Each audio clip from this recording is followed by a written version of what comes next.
Take the exit. Turn right into the drive-thru. Nope, I'm making dinner tonight. You don't have time. Josh has practice. Oh, that's right. I'll just get a salad. And fries? No, just the salad. But salad cancels fries. Salad only. Fries. Salad. Fries. Food noise isn't fair, but Mochi Health is. The affordable GLP-1 source that puts you on the road to successful weight loss. Hey, can I get the... Fries. Salad.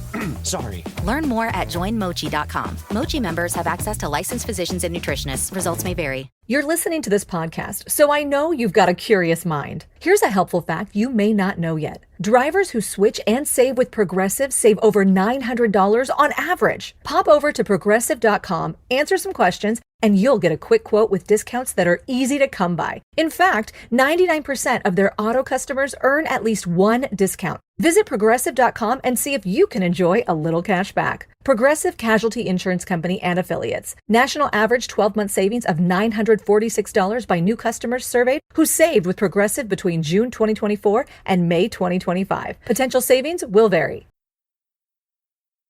Voices for Justice is a podcast that uses adult language and discusses sensitive and potentially triggering topics, including violence, abuse, and murder. This podcast may not be appropriate for younger audiences. All parties are innocent until proven guilty in a court of law. Some names have been changed or omitted per their request or for safety purposes. Listener discretion is advised. My name is Sarah Turney, and this is Voices for Justice. Today, I'm discussing the case of Joseph Augustus Zarelli. When Joseph's remains were discovered in 1957, the city of Philadelphia was horrified. He was only 4 years old, and his identity was unknown at that time.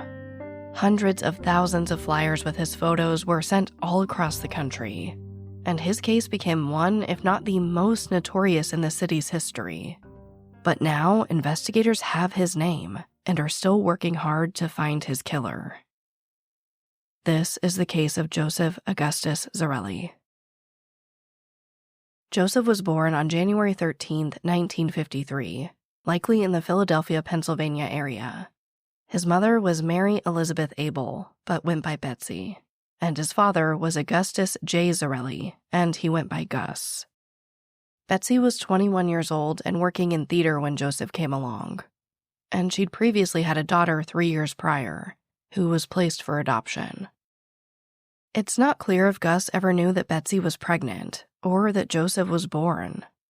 It's also unclear who took care of Joseph or if Betsy had maybe also placed him for adoption. But we do know that both Betsy and Gus lived and stayed in the Philadelphia area until they passed away, but they didn't appear to have a relationship. Unfortunately, not much is known about Joseph or his short life, but we do know that he had blue eyes and brown hair. He lived near the intersection of 61st and Market Streets in West Philadelphia, and he had several half-siblings, some from Gus and some from Betsy. In a press conference about Joseph's case, Danielle Outlaw, the commissioner for the Philadelphia Police Department, or PPD, said, quote, "In his very short life, it was apparent that this child experienced horrors that no one should ever be subjected to." End quote.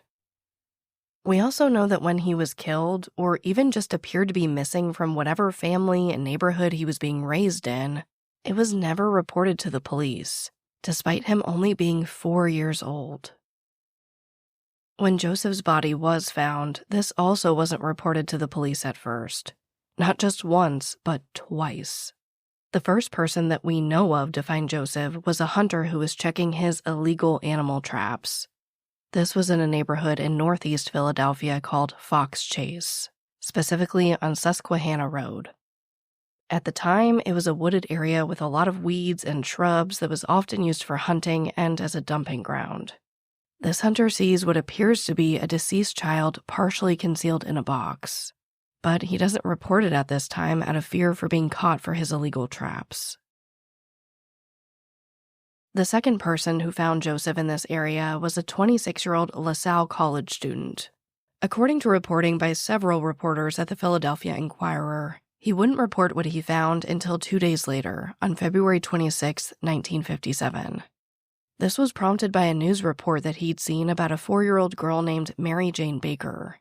She'd gone missing from a nearby town and was presumed to have been kidnapped. He thought that maybe the child he saw in the box was her, so he finally called it in. Now, he told investigators that he initially stopped in the area after seeing a rabbit run into the woods. He said he was concerned for the rabbit, and then he saw what he thought may have been a doll in a box.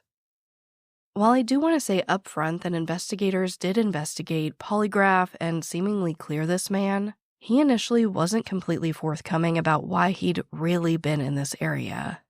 He'd apparently been known to spy on a local home for girls, so he was basically a peeping Tom. Just like the hunter, he didn't want to get in trouble. But apparently after talking to his priest, he changed his mind. Either way, it does eventually get reported to the PPD and they go out to investigate. At 10:40 a.m. on February 26th, Officer Elmer Palmer was the first to arrive at the scene. According to an interview he gave with the New York Times in 2006, at first he also thought that he just saw a discarded doll in a box. But of course, as he gets closer, the grim reality sets in. It was a small child, a small boy, clearly not Mary Jane Barker. And just as a side note, Mary Jane Barker would later be found deceased from natural causes. But now they had a brand new case, what appeared to be the homicide of an unidentified child. This episode of Voices for Justice is sponsored by Chewy. If you have pets, you probably know about Chewy, and you also know that when they say that they have everything you need to keep your pet happy and healthy, they're not messing around. To keep them happy, Chewy has over 100,000 products from all the brands my pets love at prices I love. To keep them healthy, Chewy offers pet prescriptions, pet insurance, telehealth vet visits, and they're even rolling out vet clinics across the country. I've been shopping with them for a very long time. And in addition to the auto-ship feature that gets the dog's food to them every single month, I also love to experiment with different treats. But I'm a bit picky. For me, it has to be high quality with simple ingredients. I recently picked up treats from Shepherd Boy Farms that are 100% just chicken breast. Popcorn and Heber are already obsessed. Chewy has everything you need to keep your pet happy and healthy. And right now, you can save $20 on your first order and get free shipping by going to chewpanions.chewy.com/Sarah E. Turney. That's chewpanions.chewy.com/Sarah E. Turney to save $20 on your first order with free shipping. chewpanions.chewy.com/Sarah E. Turney. Minimum purchase required. New customers only. Terms and conditions apply. See site for complete details. This episode of Voices for Justice is brought to you by Quince. I've been trying to be more intentional about what I wear each day. I'm leaning into pieces that feel effortless, comfortable, and still put together. And Quince has been my go-to. The fabrics feel elevated, the fits are flattering, and everything just works without overthinking it. They use premium materials like 100% European linen, organic cotton, and ultra-soft denim. And the best part? Everything is priced 50 to 80% less than similar brands. They work directly with ethical factories and cut out the middlemen, so you're paying for quality and craftsmanship, not brand markup. I recently just ordered their tiered linen dress, of course in black. I wanted to pair it with one of my favorite pairs of brown wedges. The problem was, I didn't have a brown purse. So I got that from Quince too. It's one of my favorite outfits. It's easy, effortless, and feels amazing, especially as we're getting a little bit warmer here in Phoenix. Refresh your everyday with luxury you'll actually use. Head to quince.com/justice for free shipping on your order and 365-day returns. Now available in Canada too. That's QUINCE.com/justice for free shipping and 365-day returns. Quince.com/justice. In an effort to treat Joseph with respect and really the identity that was stripped from him for so many years, I will be acknowledging his name throughout this episode. But again, authorities have no idea who he is at this point. Officer Palmer finds Joseph nude, but wrapped in a multicolored blanket inside the cardboard box. And he was covered in bruises. At this point, he calls for backup. And eventually, medical examiner Dr. Joseph Spellman gets to the scene to evaluate, and later performs an autopsy. His findings indicated that Joseph was between 4 and 6 years old, but was very malnourished, weighing only 30 pounds at a height of 3'6". He had multiple abrasions, contusions. Essentially, he'd been beaten to death. It's obviously just horrific. But Dr. Spellman and the investigators are able to gather some information and begin working Joseph's case. Now, because Joseph was found in winter in Philadelphia, it was obviously pretty cold outside, and this did help slow down the decomposition of his body. This was good and bad for their investigation. It was good because his face was still intact. They could and would later use photos to try to identify him. But the downside is they weren't exactly sure when he was killed. They also discovered scarring on his body that indicated he'd likely had some medical treatment in the past. It was also clear that his hair had recently been cut, possibly after his death. It's been described as crudely cut very close to the scalp, and they actually found chunks of hair stuck to his chest. That's how fresh it was. His nails had also recently been trimmed, and they found partially digested baked beans in his stomach, indicating that he'd likely eaten a few hours before his death. But they also found brown residue in his esophagus, likely from him throwing those up. So Joseph was cared for in some way. Obviously not well, but he was at least fed. Again, Joseph was 4 when he was killed, so I guess he could have found a can of beans, got them open, and eaten them. Or even cut his own nails or his own hair, but it feels more likely that these things were provided to him or done to him.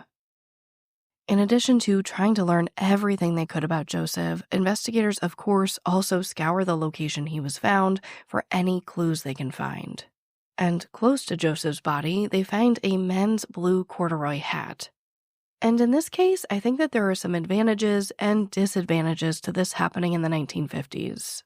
Because investigators were able to trace this hat to a local store. And the owner of the store remembered not only selling this hat, but attaching a strap to it that the man had specifically requested. She remembered him, she remembered the hat, the whole ordeal. But the police could never track him down or get a DNA sample from the hat. It was a dead end. They also looked into the box Joseph was found in and the blanket he'd been wrapped in. It had been cut in half, but after taking it to the Philadelphia Textile Institute to have it analyzed, they found out that unlike the custom hat, the blanket was mass-produced and essentially impossible to trace. They had better luck with the box, though. The shipping label indicated that it was shipped from Indiana to a JCPenney store in a municipality in Pennsylvania called Upper Darby, really right on the edge of Philadelphia. And after contacting the store, they discovered that the box had originally held a white bassinet, and only 12 had been sold from that particular store. So it was really easy to trace. But the downside of this time period was that JCPenney had a cash-only policy at this time. So they couldn't just use credit card data or even checks to track down the buyers. However, after the FBI stepped in and put out a call for buyers to step forward, 11 people came forward and were all ruled out. The 12th and final buyer was never found. Of course, another downside is that at this time, forensic science just wasn't nearly as evolved as it is today. So investigators really focused on prints. They take Joseph's fingerprints and prints of his feet. This part of the investigation really falls on a man named Bill Kelly. He was a fingerprinting expert and the head of the PPD's identification unit. He pours himself into Joseph's case, and he meticulously compares his footprints to, countless birth certificates from local hospitals. And he's doing all of this just by visual comparison. Day after day, he analyzes birth certificate after birth certificate, but he never finds a match. He also goes through over 11,000 pictures of refugee children, but never finds Joseph. Investigators also check with local hospitals to compare what they believe are medical scars across Joseph's body, but again, there's just no match. The same goes for local foster and group homes in the area. No one seemed to remember Joseph. And it seems really likely that whoever killed him, or even just knew him, was very aware that they were looking to identify Joseph and his killer, because authorities propelled his case into the community and national media really aggressively. They actually used photos of him post-mortem and distributed hundreds of thousands of flyers across Philadelphia and the entire country. They had flyers at every local business that would take them. They were also put into Philadelphia gas works bills, and Joseph made front-page news for years. But no one came forward to identify him or his killer. He was only known as the boy in the box. While it doesn't seem that Joseph was shown much love during his life, he was cared for dearly after his death. A funeral was held for him on July 24, 1957, with detectives on his case as pallbearers. He was buried in a Philadelphia potter's field, and a headstone that was donated read, "Heavenly Father, bless this unknown boy." In the years following Joseph's murder, investigators chased countless leads. They believed he may have been a boy who'd been kidnapped from New York, the discarded child of a couple who worked at a carnival, possibly a refugee who'd come to the U.S. during the 1956 Hungarian Revolution. These investigators were banging their heads against the wall for years, trying to track down any lead they could that would lead them to identifying Joseph and solving his case. In 1961, an investigator named Remington Bristow even turned to a psychic for help. This psychic says that she had a vision of a cabin with apparently a very specific type of porch. Bristow takes a chance on this lead and actually finds a foster home matching the description about a mile away from where Joseph's body was found. Now, this foster home was initially investigated years ago, and the couple who owned the home, Arthur and Catherine Nicoletti, were looked into and cleared. It's definitely a letdown for Bristow, but he decides to just kind of take another look at this lead, and he finds something that just feels a little off to him.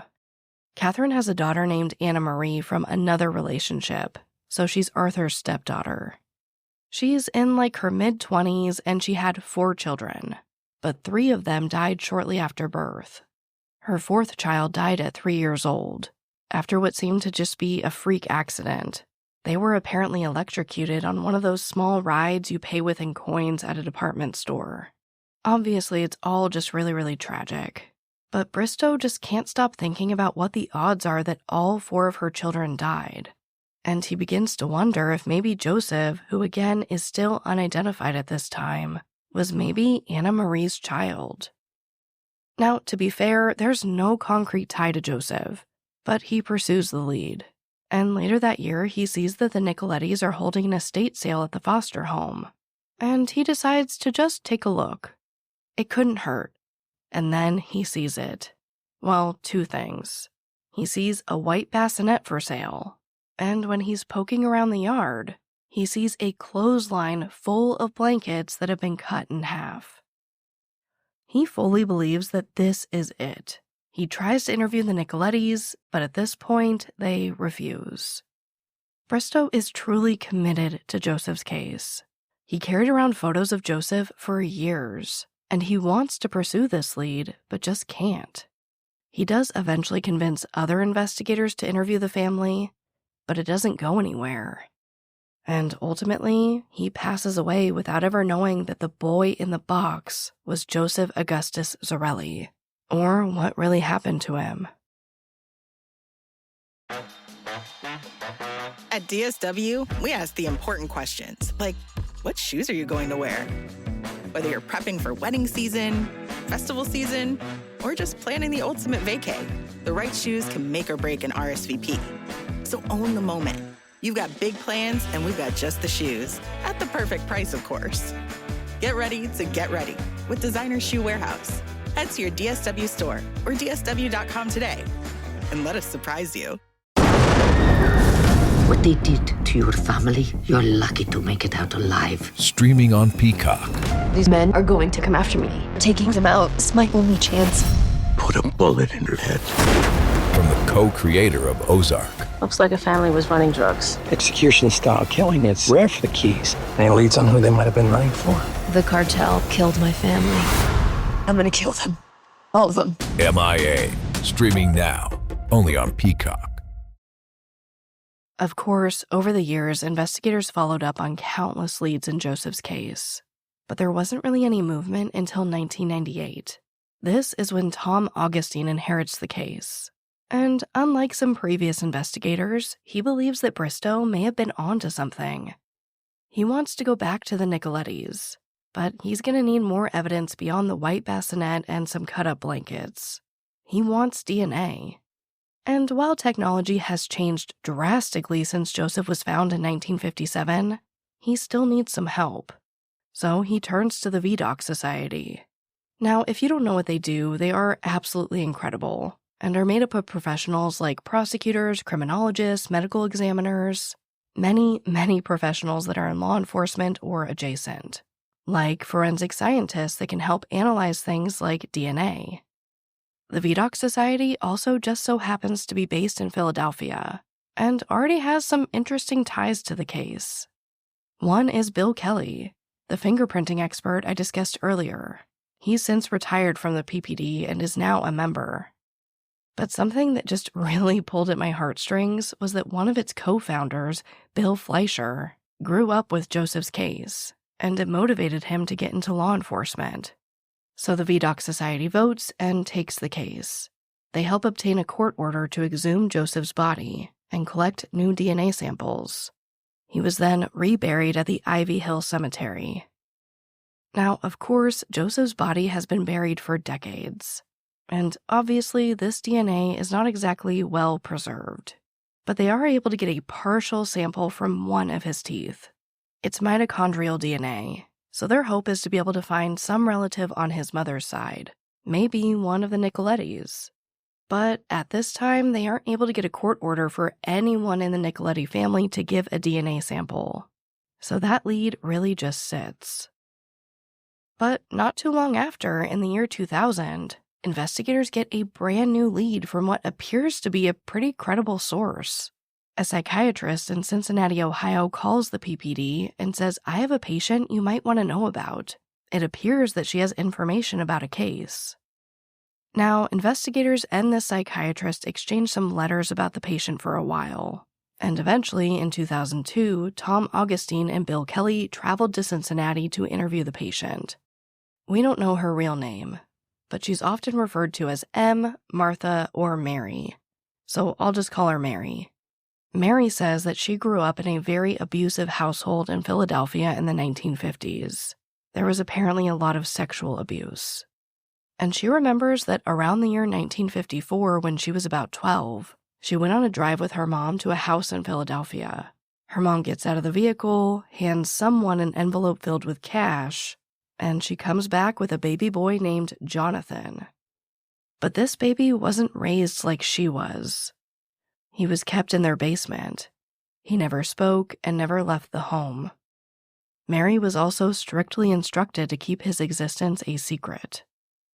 And she says that one day in February 1957, her mom was giving Jonathan a bath and he wouldn't stop crying. Her mother asked her to cut Jonathan's nails, so she did. But he was crying so hard that he threw up the baked beans that they had for dinner. And this upset her mom so much that she beat him to death. Mary runs and hides in her room, but she distinctly remembers hearing the sound of scissors cutting someone's hair. And she says that the next morning, she and her mom went to dispose of Jonathan's body in a wooded area. That was a lot, and this is a tough situation. Because as Mary is telling them this story in 2002, all of this information is public knowledge. Joseph's case is by far one of the most notorious in Philadelphia history. So while this information about him eating and throwing up baked beans and having his nails and hair cut recently does all match, it's all information that's been told to the public. But here's where it gets really tricky. According to the psychiatrist who'd been treating Mary, she'd been telling the same story with the same details since 1989. And the information about Joseph eating baked beans shortly before he was killed wasn't made public until 1999. A whole decade after Mary first mentioned that detail. Now, Bill Kelly believes Mary. He's ready to take this all the way. But Tom Augustine doesn't believe that they have enough to verify that Mary is telling the truth. And ultimately, this doesn't go anywhere. So they go back to the Nicolettis, and in 2007, they finally get a court order for Anna Marie's DNA. But it's not a match. After 50 years of investigating this case, of trying to identify Joseph, they are right back at square one. But Joseph isn't forgotten about. His case continued to be reviewed. His DNA was entered into CODIS and it's run again and again, but there were no hits. Then, in April 2019, the PPD gets another court order to exhume Joseph's body again. They take more DNA. They work with the FBI and a very high-tech lab in Europe. And for the first time ever, they get a full sample of his DNA. He's then reburied again, but this time with a new headstone that read America's Unknown Child. But of course, basically the entire world, and especially DNA technology, has changed so much since they got that partial sample over 20 years ago. There are more databases. The testing is much more sensitive, and it's just overall a lot easier to identify someone using DNA. And the VDOC Society is still helping, including Dr. Colleen Fitzpatrick. She's not only a member, but a genetic genealogist and the founder of Identifiers International. Another genetic genealogist named Misty Gillis also joins the team to help identify Joseph. Misty is actually Identifiers' senior forensic genealogist. They have the best and brightest working on this case, and it almost takes 3 years, but they get a match. It starts with some distant cousins, but as investigators follow up with these cousins and hunt down any record they can find, they find who they believe to be Joseph's mother, Betsy Abel. They get more court records to identify all her children. It turns out that she had 6 children in total, but only one boy is born before 1957, so they focus on him. They get his birth certificate and track down the father that's listed, Gus Zarelli. By this time, both Betsy and Gus have passed away, but they are able to obtain a DNA sample from another living relative. According to most sources, this was one of Joseph's half-siblings. And over 60 years since Joseph was found, they had their definitive match. The boy in the box, America's unknown child, was Joseph Augustus Zarelli.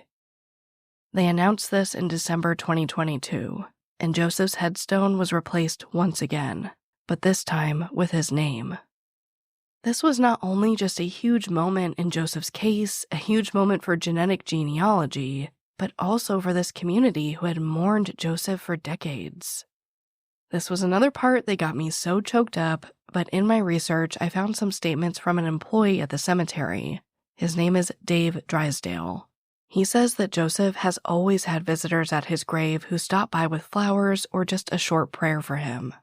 And at least twice a year, investigators and members of the VDOC Society would bring him flowers too.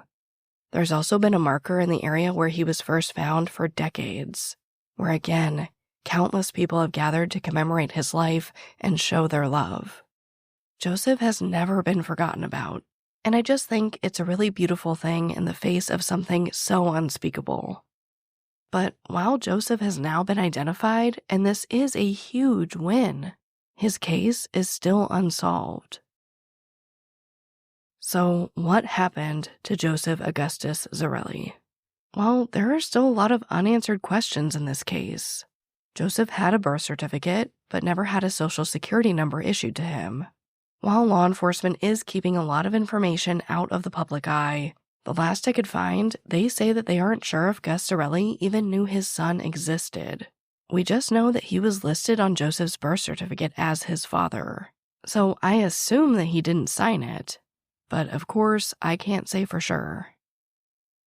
And while the identities of Joseph's siblings are mostly unknown, they have made statements through a lawyer to say they, quote, have never been shown anything that links their father or any member of their family to this, end quote. A relative of Betsy's also took to the media to say, quote, there was no cruelty, no meanness or cruelty that swelled within her heart and soul, end quote. Marvel Television's Wonder Man, an 8-episode series, now streaming on Disney+. A superhero remake, not exactly what we'd expect from an Oscar-winning director. Action! Simon Williams, audition for Wonder Man. I'm gonna need you to sign this, assuming you don't have superpowers. I'll never work again if anyone found out. My lips are sealed. Marvel Television's Wonder Man. All 8 episodes now streaming, only on Disney+. And none of Joseph's many siblings have come forward to say that they remember their parent having a son that later died or had been put up for adoption. Nothing like that. So it seems that they didn't know he even existed. Or if they did, they aren't making that publicly known. But Gus Zarelli's children have expressed that they are horrified by this discovery and feel greatly for Joseph. What I keep coming back to in this case as I contemplate what may have happened to Joseph, and specifically who he was in the care of before his murder, is how widespread this case was. At the beginning of this episode, I told you that both of his parents lived in the Philadelphia area until they passed. I think it's incredibly unlikely that neither of them knew about this case, that neither of them saw his photo. He's made the front page of local newspapers for decades, which was, of course, followed by segments on the news, America's Most Wanted, true crime programs on TV, podcasts, and YouTube. His case has been everywhere. I think it all goes back to the question of whether or not Betsy put him up for adoption or kept him. And I think investigators might know. Again, earlier in this episode, when I was telling you the very little we know about Joseph's life before he was murdered, I told you that he lived near the intersection of 61st and Market Streets in West Philadelphia. In January 2023, 10 Philadelphia News reported a slightly different location. They said that Joseph had been born to a couple who lived at 64th and Callowhill, but apparently didn't live there long, because they added that it was unclear if he'd lived in that location long enough for people to notice him. But just using common sense, surely if they knew where he lived, and Joseph at 4 years old clearly wasn't the owner of this home, they know who was. And they also specifically used the term couple, meaning that Betsy possibly had a partner that was aware Joseph existed. So again, I don't know, this is just speculation, but I do believe that law enforcement knows a lot more than they're sharing with the public. During the press conference announcing Joseph's identification, Captain Jason Smith of the PPD Homicide Unit said, quote, "We have our suspicions as to who may be responsible, but it would be irresponsible of me to share these suspicions as this remains an active and ongoing criminal investigation. We're hoping to receive an avalanche of tips from this press conference. Someone in their mid to late 70s or 80s who remembers that child." End quote. And as much as I really hate to tell you this, according to reporting by David Bjorkgren for Delco Today, as of March 2023, PPD Inspector Ernest Ransom says that they've only received one tip since Joseph's name was revealed to the public. It's honestly devastating. But this case is still open and active. And even though Joseph is no longer America's unknown child, he is still deeply loved. In January of this year, dozens of people gathered at the Ivy Hill Cemetery to commemorate what should have been his 71st birthday. The love for Joseph is so apparent. But where the investigation stands today, unfortunately isn't. I do want to say that I think it's important to remember that investigators are clearly playing the long game here with this case. It took over 60 years to identify Joseph. They waited about another 2 years before releasing the names of his biological parents to the public. For all we know, they could be testing the box, the blanket, maybe an item that's completely unknown to us. They could be interviewing his killer right now. And I know what you're thinking. It feels unlikely. And to be honest, investigators say just as much.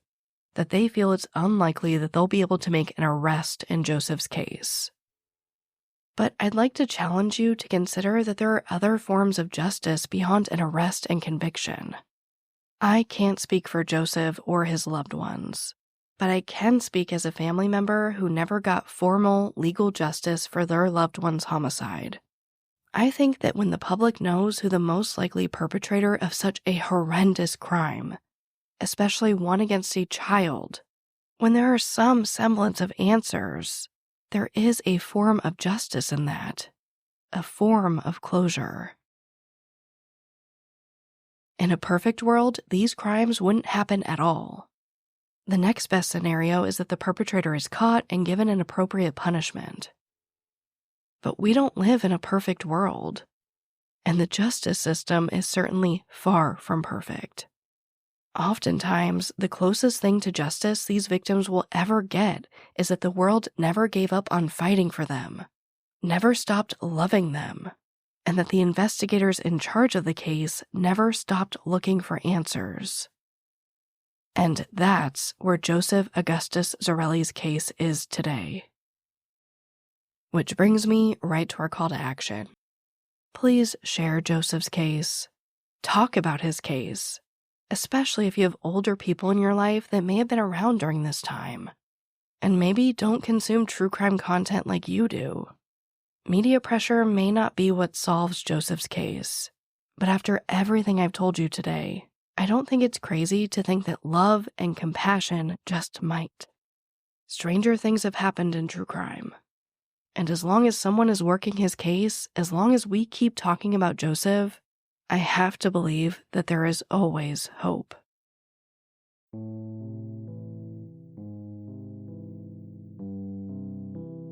As a reminder, Joseph Augustus Zarelli was likely 4 years old when he was murdered and later discovered in February 1957 in the Fox Chase neighborhood of Northeast Philadelphia, Pennsylvania. He was white, with blue eyes and brown hair. When he was killed, he was 3'6" and weighed approximately 30 pounds. Anyone with information is asked to call the Philadelphia Police Department at 215-686-8686. But as always, thank you, I love you, and I'll talk to you next time. Voices for Justice is hosted and produced by me, Sarah Turney, and is a Voices for Justice media original. If you love what we do here, please don't forget to follow, rate, and review the show in your podcast player. It's an easy and completely free way to help us and help more people find these cases in need of justice.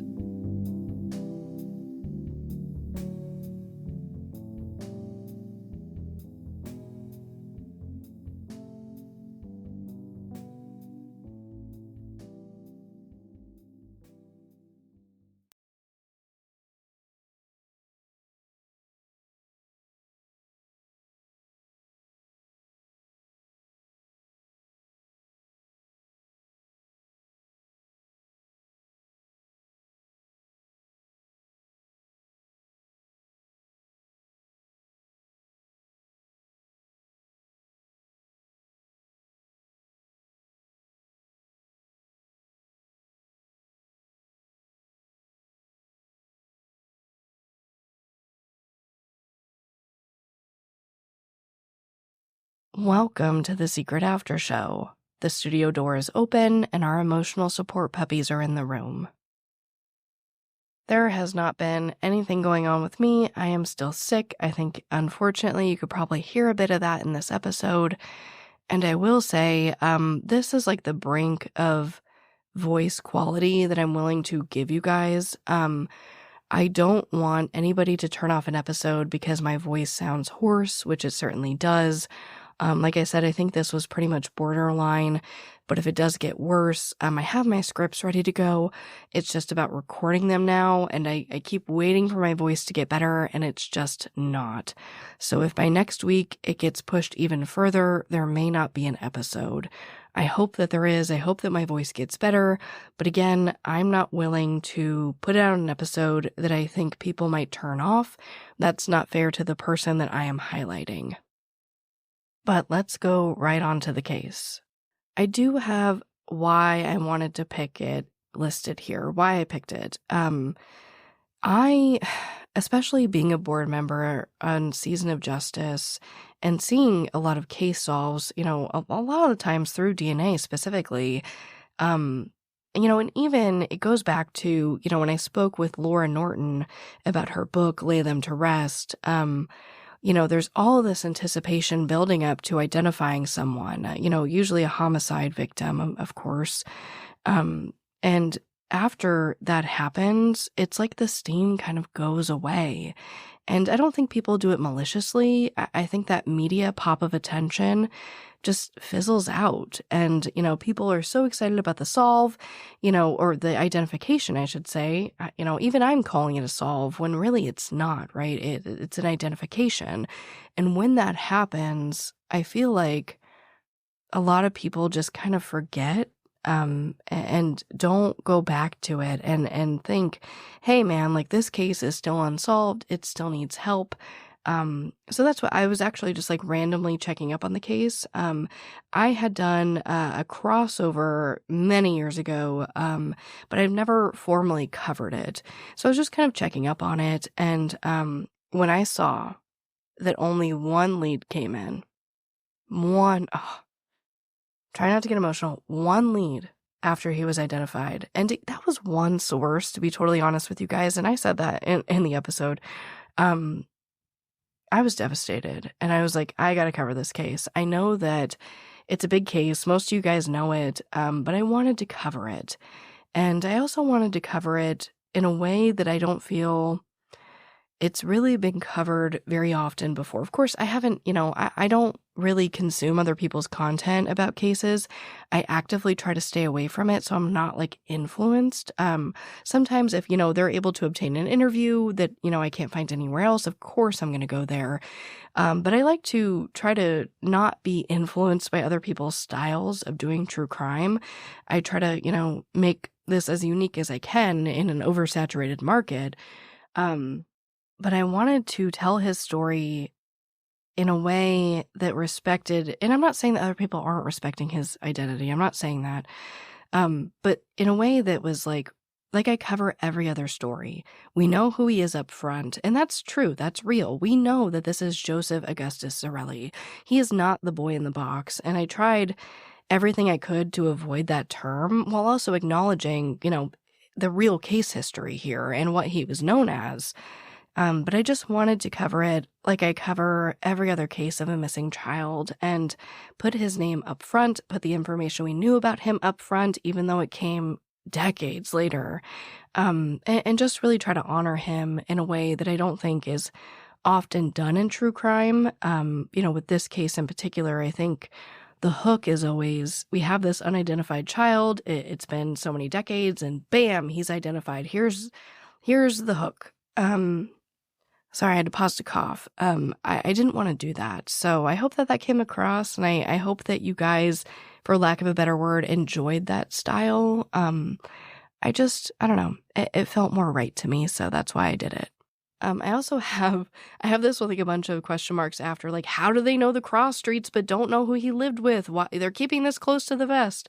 And I guess I just wanted to bring that up again. I do think that there's a lot of hope in this. Oh, you guys know me. I think that there's hope in every case, and I'll always be that way. But I think, a lot of that hope comes from, they appear to know where he lived.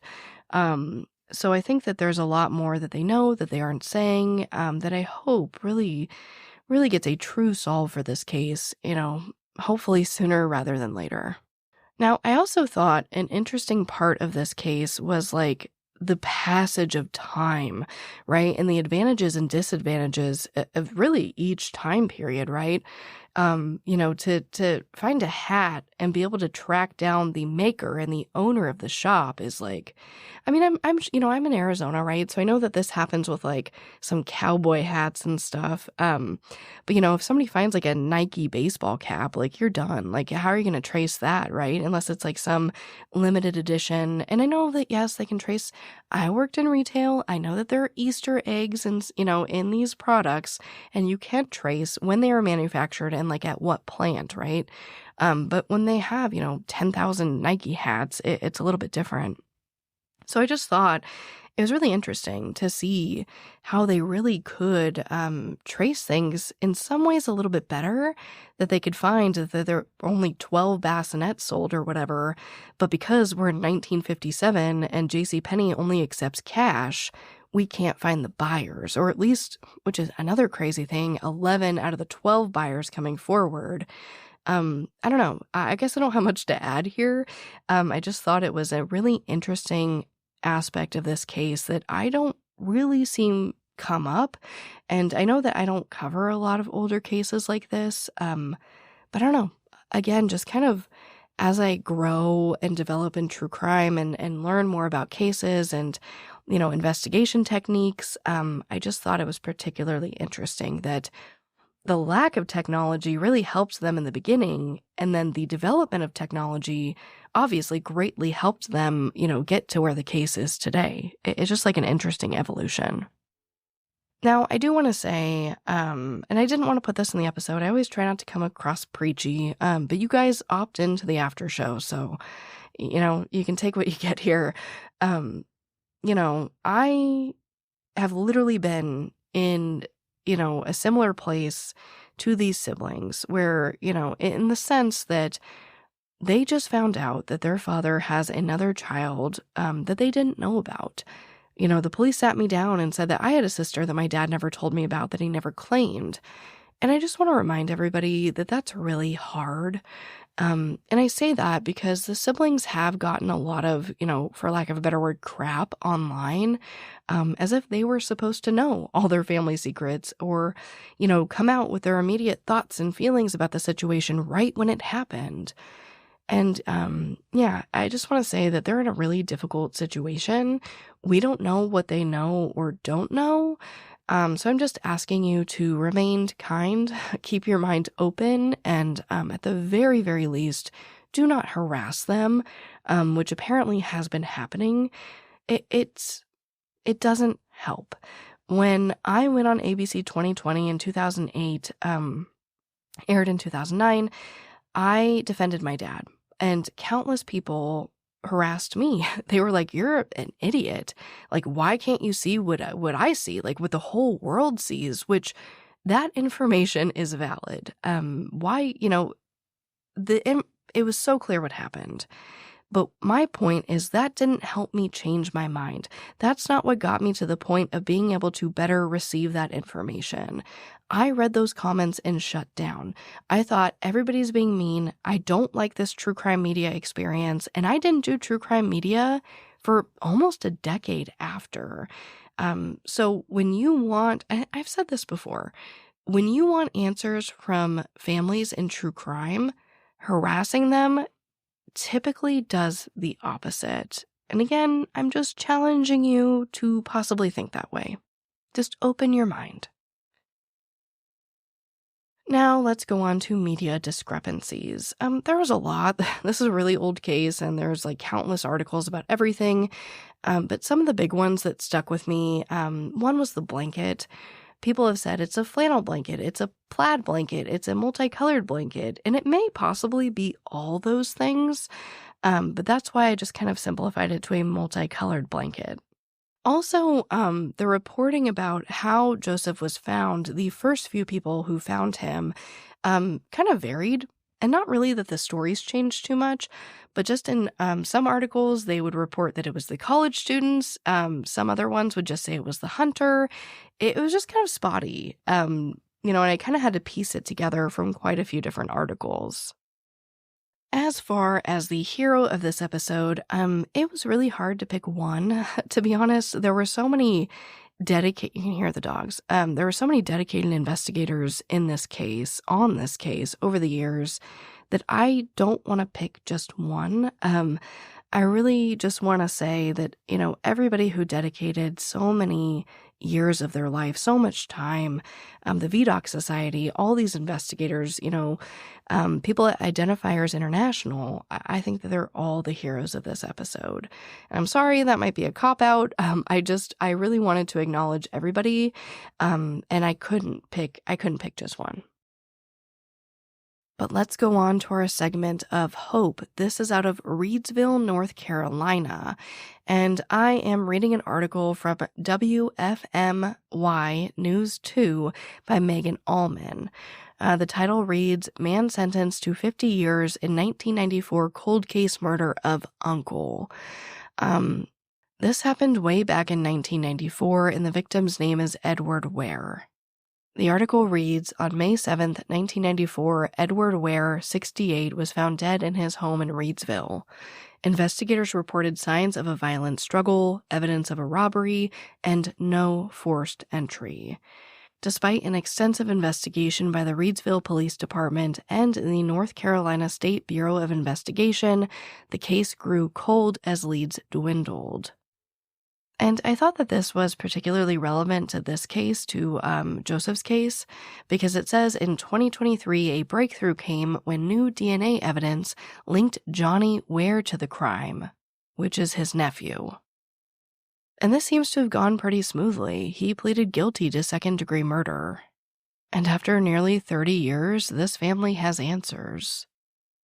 This segment of hope was really short and straight to the point, but again, I always like to give you guys some type of hope that even after 30 years, after 60 years, after 80 years, whatever it might be, these cases can still be solved. I also thought that this was particularly relevant since, there's so much suspicion on Joseph's family as well, and I really do think that there's hope that within these families, within these dynamics, more information can come to light, even if it takes someone passing away, if it takes decades to pass. You guys know, it's our segment of hope, and there is always hope in my mind. But as always, thank you, I love you, and I'll talk to you next time.